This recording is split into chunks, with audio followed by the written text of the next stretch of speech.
Welcome to Power Women of the Trades podcast. This show is all about breaking barriers and changing the game. Our guests will feature some of today's most successful female entrepreneurs and other advocates of our industry as well. Because if there's one thing we know for sure, female-led entrepreneurship drives change on multiple levels. We want to empower women in the trade industry like you so you can maximize your potential, stay balanced, achieve long-term success, and claim ownership over your life. Let's get started.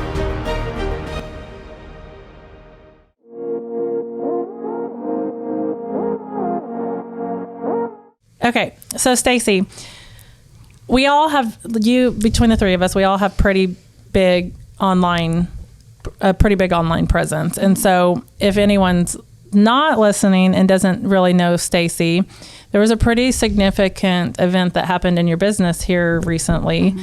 And, you know, we're not going to mention names, we're not going to mention those things, but I think that number one, you handled it in a way that only you could have. In a way. And so I guess share with us how that happened. Well, maybe not how that happened.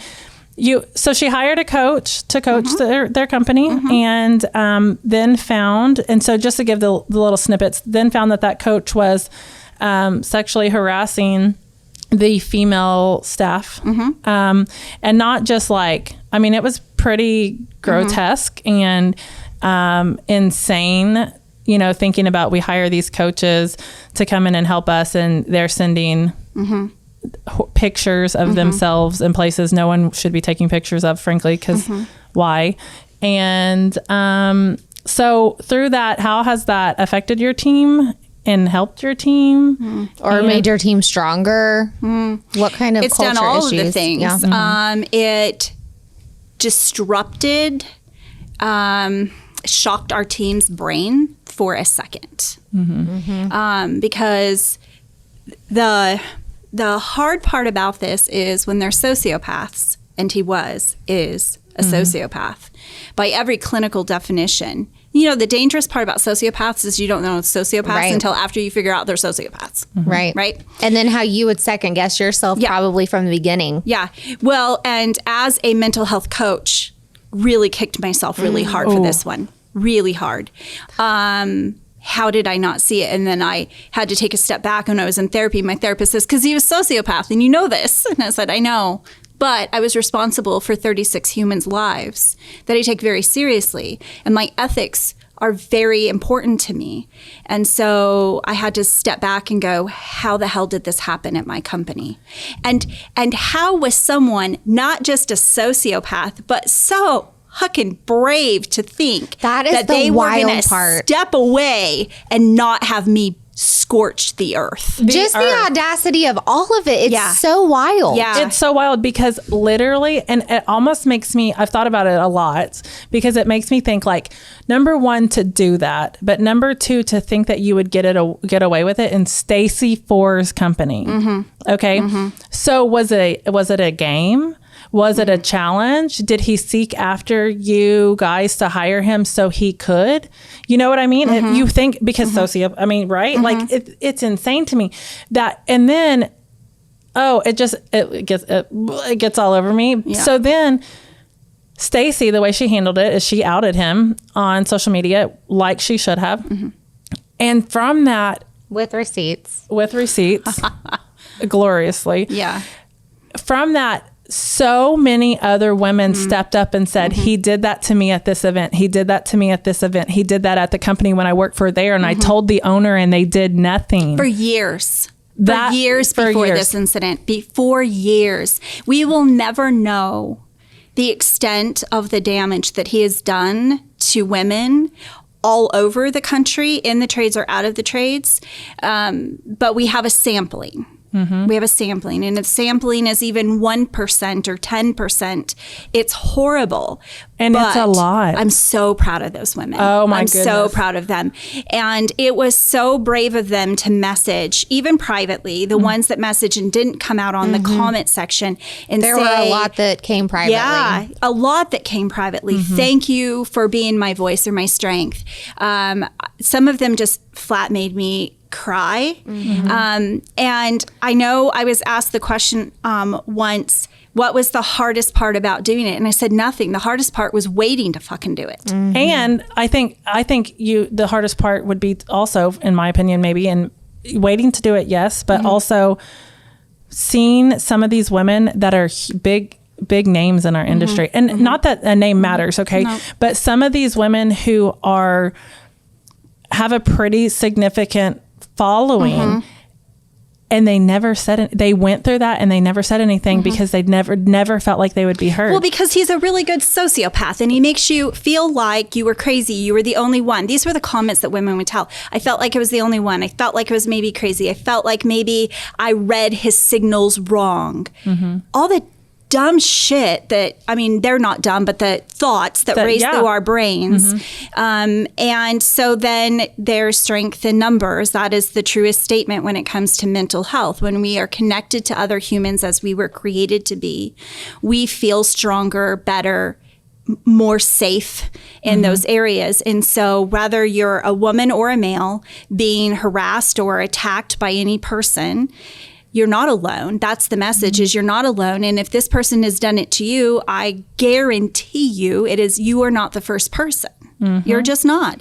And so we'll never know the extent of the damage. But my team was shocked because he was so good at who he was.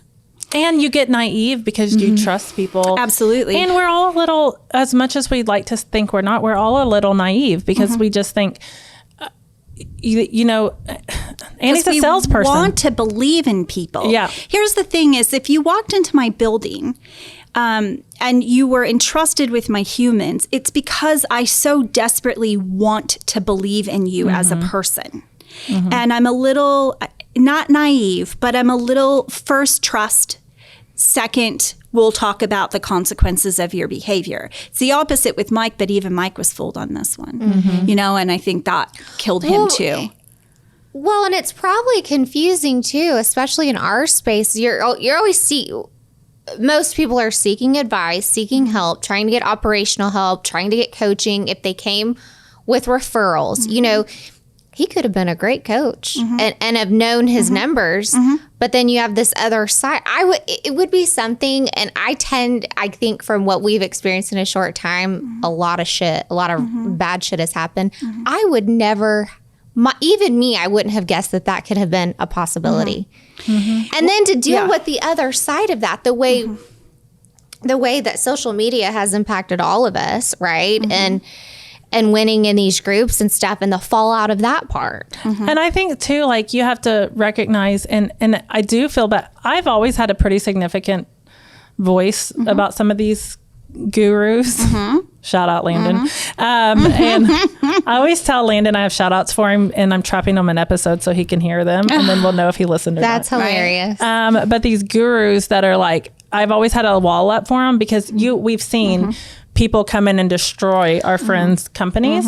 But now even more so, like, there's not a chance that people, and then Leslie and I feel this like really heavy burden on when people want to message us and ask for advice on coaching. It's like, we will not, my go-to on, I will tell you two people, I will say Nexstar or someone like Nexstar, SNA, someone that's proven, or BDR.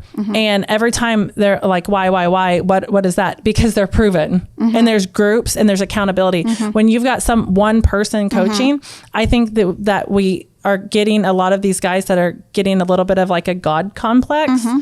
And it's like, I'm on top of the world. But no one could have predicted this. Oh, no. I mean, not this. It's not this bad. Well, it is, you know, so unbelievable. Well, because and this is where my ego got me in trouble.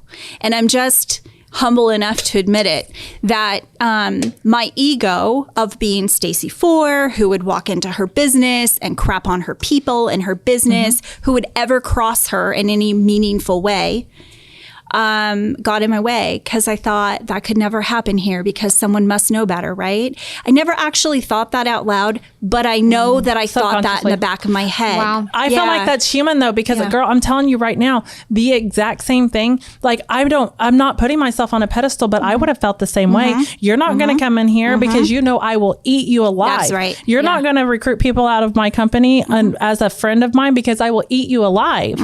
So like finding out the information, you said, you know, you were like at a Cubs game and you're trying to fill the information.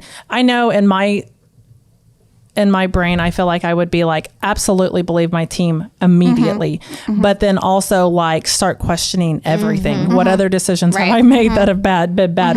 Who else is infiltrating? What else is happening?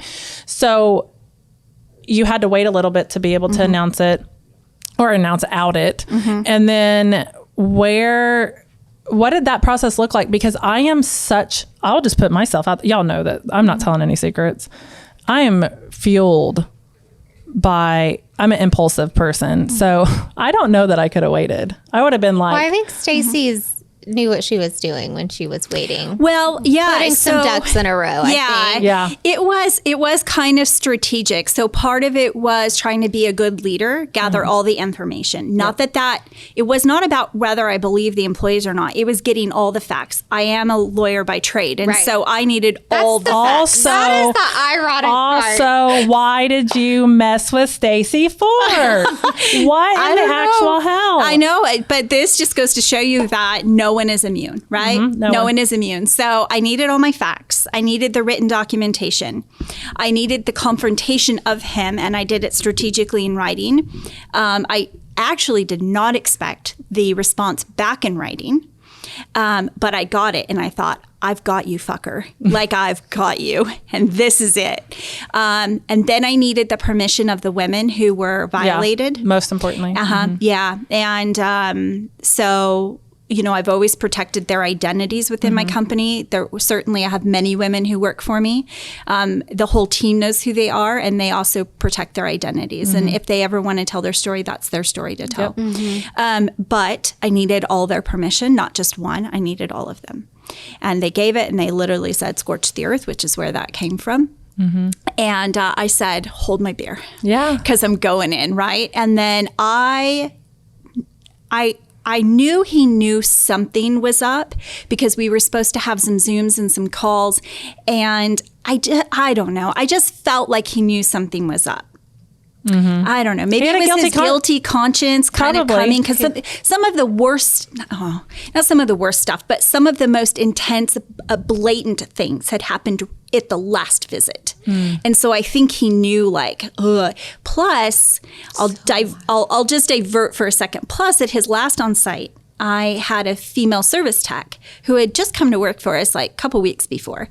And he does ride-alongs or did ride-alongs with all of my staff every single time he came. It was just random and who he rode along with.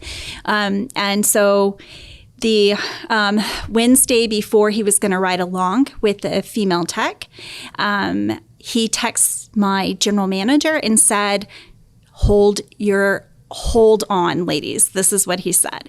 I don't feel comfortable riding with a female tech. It's always been my policy not to do that because I never know what they're going to say when we're alone in a truck for the day. That's some real psychopathic shit right Psychopathic shit. And so I got told the next day because my managers knew I was going to lose my shit about this. And this is all this information. What first you were what probably like, they are going to say about me. At first you're probably like, wow, what integrity. No, I was like, what the fuck is wrong with you? You train all of them or none of them. That's what I was. And I was angry. Listen, I'm just a truth teller. I was so angry I knocked over a parking cone in my parking lot. I kicked something. It had to be something. In Mike's car. So I was like, I kicked it and I looked at Mike and I said, what in the name of the holy Jesus is going on right now? So that was a red flag. So here I am. Wasn't really even a red flag. Now I look back at it though. And what I know it was a little bit of guilty conscience cover up. If I don't ride with this female tech and I tell them the reason why, they would never suspect that I'm sexually harassing. He was non-tech. Yeah. He was he was creating a story, so when something came up, you would believe him. So I know that I got mad at him. We kind of had it out in the parking lot. He corrected his behavior. But then he went into diva mode that night. So he ran with my female tech. He comes back. We were having a training that night in the classroom, and he stands up without my permission and he tells the whole team how I gave him the greatest lesson of his coaching life to give him the opportunity to grow. And he has the non-tear crying bullshit going on. And I was already kind of still irritated, and now I don't do fake well at all. And so Mike wasn't there at that training that night, and I told him it was the fakest shit I'd ever seen out of any coach I've ever known. And I was like, something's just off, but I don't know. Maybe he's just having a bad time of it. So we went home from that visit, and then the next week is when all this kind of came out. And so I think he kind of knew that something was going on. How to did kind it of come fast out? forward. Like, what was the... Yeah, so one of the females basically had kind of started having a little bit of a mental breakdown over it. Oh my God. And she was carrying such a burden. Right. And she confided in another female in my office. And that female was torn. Do I tell? Do I don't tell? And she came to me and she said, I have to talk to you, but it has to be confidential. And it's going to be the hardest confidential thing that you've ever had to hear. And I said, oh, dear Lord Jesus, what am I about to hear, right? So we went in my office, and she told me, she showed me the text message from the other female and the photos that had been attached to that. This female in my office that was sharing the information did spare me the private part ones, but did say she had them. And I said, okay, I need a second to gather my thoughts. I promise you I won't make any more decisions until you and I talk again. Thank you for letting me know. I have to have a few minutes to myself. I was I'm proud of you for that, because I would have been flipping tables. Well, and the fact that she felt like she could talk to you. And that says so much really about the culture that you have in your company, because we want to say we have the doors always open. You come in here, and I have some of my newer CSRs that I remember. This one girl that walked into my desk or office, and she was shaking, and she was like, "I'm just really sorry. I'm just really nervous to speak to you." And I was like, "Hold up, she's brand new. What? Yeah. No, you sat in here. We're going to talk every day until you're good, because that's not how I am." Right. But she was brand new, and I hadn't done that. But I hadn't made sure that she felt that way. But knowing, like, you deserve an award for, and then knowing what we know, that there were other people have come forward and said, and it makes me want to cry. I told my boss and he didn't do anything. Yeah. He didn't do anything. And then this also says, like, I feel like there's so much of why this podcast exists too. In this, like, he said, I can't ride along with a female because I'm not sure what she will say. Do you guys understand? Like, we're in the studio, right? There's men in here, and these men are wonderful. And I've sat in this room with them a million times, and I've never felt unsafe, right? I've told my husband, actually, if you knew that I was sitting next to a train track in a room that's completely dark with no windows with 3 men, you probably would have been like, what's going on? But I've never felt unsafe with these men in this room. And it's just blows my mind that we have a society.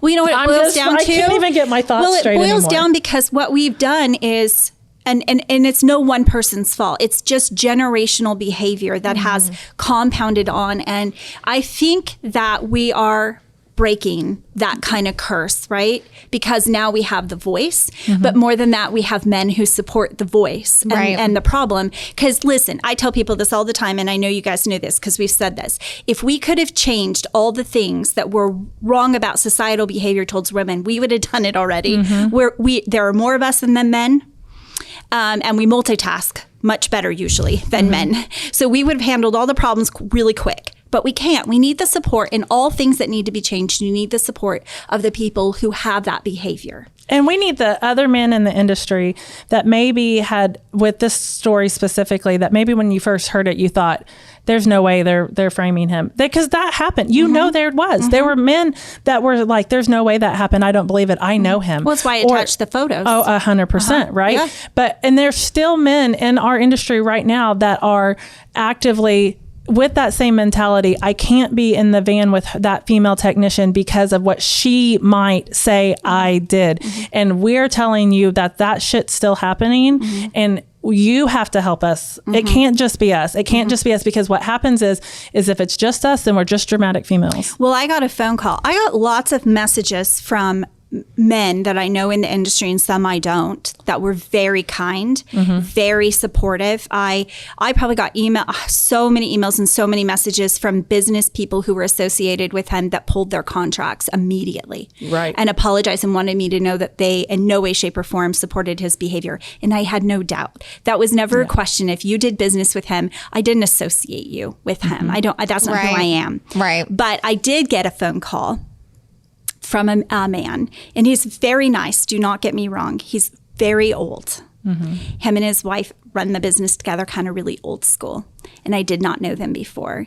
And his question to me was, are you sure it was all not wanted? Because for how long could that go on and not be said? And I was like, this is what we're fighting. This is it. This is what we're fighting. They were isolated. They didn't know what was happening to each other. They thought they were the only ones. All the women who came forward afterwards thought they were the only ones. And I will reiterate what Cassie said, which some of these women who messaged me, I would have thought they would have stuck a boot up his ass. Right. Yes. Right? For Absolutely. sure. Yes. Yeah. So bless your hearts, because if we, the strong ones, feel the same way, just imagine how the ones who maybe just don't have a normal voice in the world. And we're business owners. We own these companies. We can make these decisions. But think about the women who are the CSRs or who are the employees. And maybe there's not a lot of other women in the office like there are in ours. Or in their lives telling them these. And then he was telling them, don't tell on me because you will get in trouble. Yeah. So one of the messages was, well, because it had gone on so long that they hadn't reported it, he told them that now Stacy's going to fire you because you knew about this and never said anything. And Lord help him if he ever crosses my face again. What Lord manipulation? help him. Oh, I think he's because gone. I love these women so much. It's such a crazy story. Yeah. Even so when it just spiraled. It was one who shared with another. Then she went back and said, please. It was multiple. Right. So how are they now?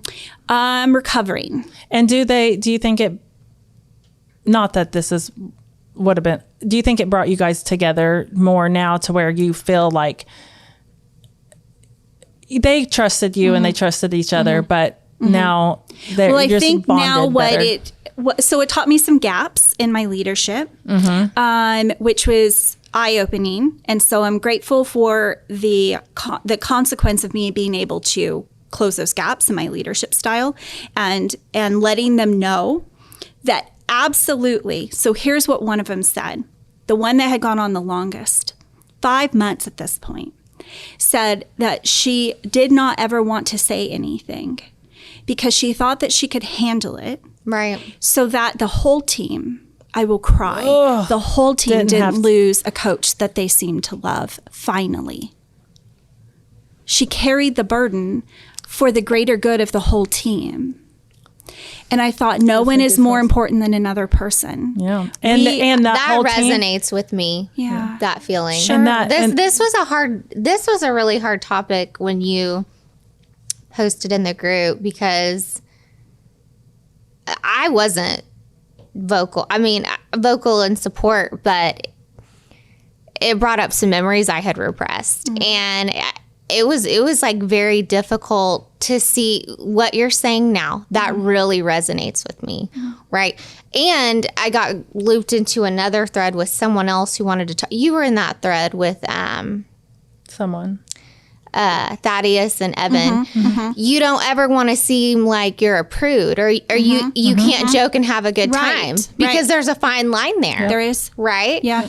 And we're so busy trying to take care of what we need to take care of and being told we're emotional that you don't want to ever seem like you can't handle it. Right?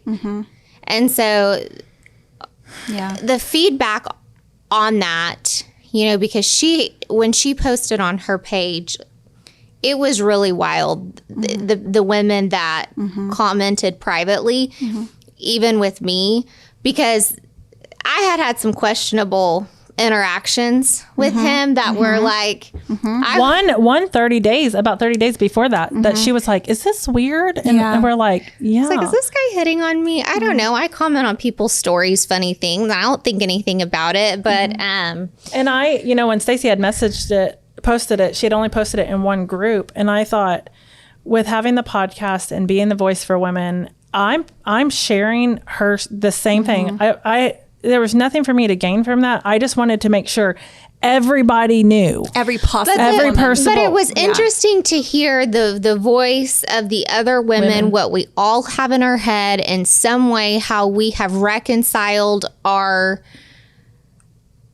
response in some way, right? There was a lot of victim shaming too, as far as, well, you should have done this and you should have done that. I don't play that. Nope. Like, everyone decides how they're going to react. And it's just like her at that time, she made the best decision she could with what she could do at that time. And it ended well because she had someone advocating for her. Right. But it was just such a controversial topic, and it brought so many emotions because, like you're saying, the older gentleman who reached out to you, I can hear that is the voice in my head as a almost 42-year-old woman, that I have to go, well, is this okay? Am I okay? Did I cause this? Am I making this even now? dramatic? Am I being crazy? Am I crazy? Yeah. Am I overplaying this? Is someone going to believe me? Am I? There's so much Because there. I don't like to play the I'm a woman card. Right. I don't even like to say I'm Nobody a woman in does. the trades card. Nobody does, but we have had to start that to some degree to was get heavy. the Well, it's a acknowledgement. pendulum. I tell Mike this all the time because, you know, I'm a conservative feminist. Yes. And Mike isn't In the sure true- that those two things go together. Well, in the true sense of what an original feminist Absolutely was, not what right. our culture calls That it. is correct. Because we have to constantly defend that Right. when we were coming up with our... I don't even like to get into that conversation because you're probably not going to like what I have to say. Right. Yeah. So, Right. well, I'm 49 years old. So to say that I'm kind of an old school feminist, I mean, my mom is and was one. And so I was raised by the hippie feminist movement. But ones that love Jesus and all the other things, right? So Mike's like, do those go together? And I'm like, they do, love. I'm sitting right here. Right. Yeah. So I just feel like it's a pendulum. I always tell them, like, listen, change takes a pendulum. And it swings really hard this way for a while, and it feels super uncomfortable for a while, but it'll kind of swing this way and even out. And we're just over here, right? And it'll swing in the middle at some point.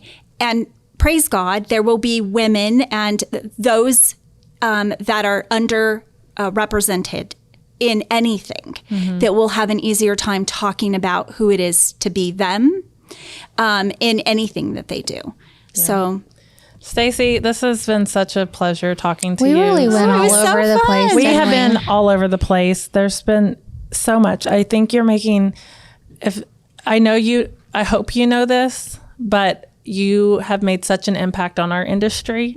You continue to make an impact on our industry, and you single-handedly and tell your team too. They helped more women that day. yeah, I know. They helped more women that day than they ever knew that they would have. Yeah. Ever. And that's something to be so proud of themselves for having the courage to do that. Listen, they were the brave ones. I was just the video brave that could post it. You were brave really too, brave. because you knew by posting that at that time that it was either going to be, even with the receipts, you knew that it was going to go one It's way still or a battle. two ways. Was it going to be believed or not, even with the receipts? Well, that's why I put it in the video. I don't care what your comments are. This is what happened. Here's the proof, right? But yeah, we could talk all day about all kinds of stuff. Now they Because have a sampling of our text messages Yes, together. this is exactly what our gross. group message looks like. Oh my gosh. Well, we've got to wrap up. And again, we thank you so much We for being a love guest you. with us. I love you. And our first guest in our new studio. I Yes, know. it's beautiful, We've ladies. never had one in person, have we? No. Yes, Aspen. Oh, that's right. And Okay. some of, but not in this space with the new New chairs setup. No, it's and everything. beautiful. It's So great. We're Yeah. so thankful for you, and we are going to catch you again sometime Okay, soon. We're going to let's pin you do down. it. We're coming to Oklahoma City, so you're an easy catch. Yeah. Catch her on the way in. Catch her on the way in. We'll pick you up. Okay. All right. Thank you. This has been Power Women of the Trades. Like what you hear so far? Leave us a review on Apple. And make sure to listen to our other episodes wherever you enjoy listening to your podcasts. Thanks for listening, and we'll catch you on the next one.